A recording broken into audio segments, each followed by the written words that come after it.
जिस शख्स को आप देख रहे हैं ये कोई मामूली और आम इंसान नहीं है, बल्कि ठगों का ठग शिवा साहू है, जो अब सलाखों के पीछे पहुंच चुका है। छत्तीसगढ़ के फरार महाठग शिवा साहू को आखिरकार पुलिस ने पकड़ लिया है। सारंगगढ़ पुलिस ने महाठग शिवा साहू और उसके अन्य साथियों को रायपुर से गिरफ्तार किया है।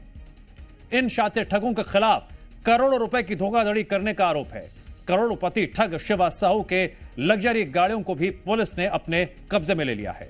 आरोपी शिवा साहू के मकान से 1 दर्जन से अधिक लग्जरी वाहनों को जब्त किया गया। तस्वीरें देखिए, ये वो तमाम गाड़ियां जब्त की गई हैं। जो उसके खास मिथिलेश साहू को भी हिरासत में लेकर अब पूछताछ की जा रही है।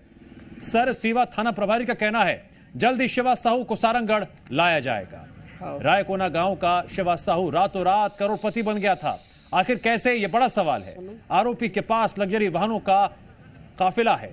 इन गाड़ियों में BMW है, मर्सिडीज है और भी अन्य कई लग्जरी गाड़ियां शामिल हैं।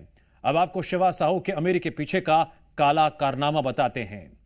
छत्तीसगढ़ का बेहद एक साधारण युवक, जिसके पिता खेती किसान और बढ़ई का काम करते हैं, वो महज चंद महीनों में अरबपति बन गया। महज 1 साल में ही शिवा साहू 1500 करोड़ रुपए की प्रॉपर्टी का मालिक बन गया। दौलत बरसी तो शिवा को लग्जरी गाड़ियों का शौक हो गया। आलम यह है कि उसके पास 100 से ज्यादा महंगी गाड़ियां हैं। इसके पास मर्सिडीज, BMW, थार जैसी कारें हैं। शिवा साहू पर आरोप है उसने रुपए डबल करने के नाम पर ठगी की। शिकायत करने वाले लोगों में शिवा ने वादा किया था कि उन्हें वह 30% ब्याज देगा, साथ ही रुपयों को 8 महीने में डबल कर देगा। कम समय में ज्यादा मुनाफा कमाने के लिए लोग अपनी मेहनत की कमाई का पैसा लाकर शिवा को देते रहे और ठगी का शिकार होते रहे।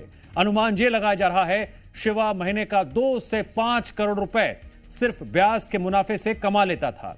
इसके अलावा शेयर मार्केट में पैसे लगाकर भारी मुनाफा कमाता था। इसके साथ ही वो बिटकॉइन में भी पैसा लगाता था।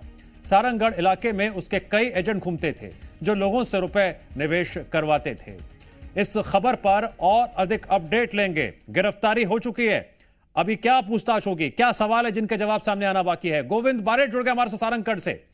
गोविंद, ठगों का ठग अब गिरफ्तार कर लिया गया है, पूछताछ होगी, कई खुलासे हो सकते हैं। ठगी की ये चेन काफी लंबे समय से चल रही थी। जी बिल्कुल, अभी शिवा साहू पुलिस की गिरफ्तार में आ चुका है और उनके साथ में 13 साथियों को गिरफ्तार कर चुके हैं और अभी फिर रिमांड में भेज दिया गया। इनके साथ साथी अभी और कई एजेंट बचे हुए हैं जिनका भी पतासाजी और जांच चल रही है। और अभी तक 13 करोड़ 57 लाख रुपए की जब्ती बना संपत्ति को किया गया है, जब्त किया गया है और कई लग्जरी गाड़ी को भी अभी जब्त किया गया है। गोविंद बारेट, जानकारी के लिए आपका शुक्रिया। ये काफिला देखिए, ये तस्वीरें देखिए, सलाखों के पीछे रईस तक पहुंच चुका है और उसकी रईसी का आलम यह था कि उसके पास एक से बढ़कर एक महंगी गाड़ी का काफिला मौजूद था। ये वो तमाम गाड़ियां हैं जो अब जब्त कर ली गई हैं।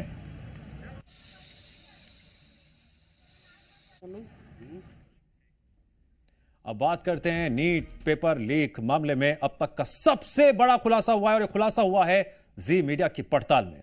दरअसल नीट पेपर लीक में बिहार के मंत्री का कनेक्शन सामने आया है। हालांकि मंत्री कौन है इसका खुलासा अभी नहीं हुआ है, लेकिन आरोपी अनुराग यादव से पूछताछ में कई अहम बातें सामने आए। ग्राफिक्स के जरिए सिलसिलेवार तरीके से समझते हैं।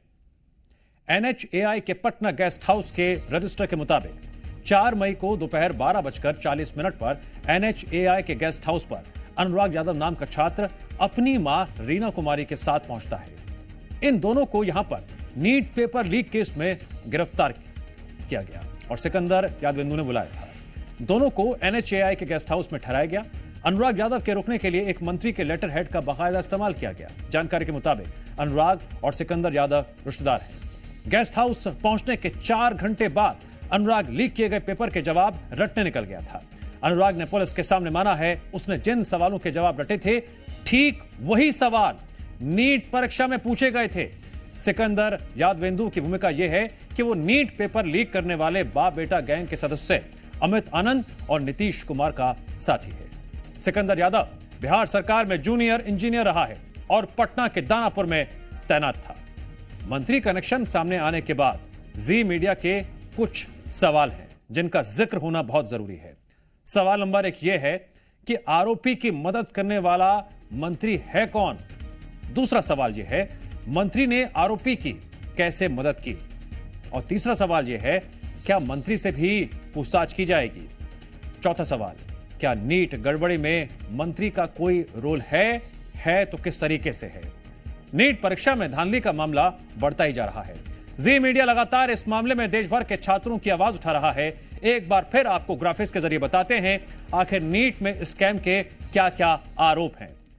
पहला स्कैम, पहली बार नीट परीक्षा में 67 टॉपर्स यानी 67 छात्रों को 720 में से 720 नंबर मिले। अब ये इत्तेफाक के श्रेणी में है या कोई झोलझाल है, इसका जिक्र पूरे देश भर में छात्र कर रहे हैं। दूसरा स्कैम, पहली बार नीट परीक्षा में 1563 छात्रों को ग्रेस मार्क्स दिए गए।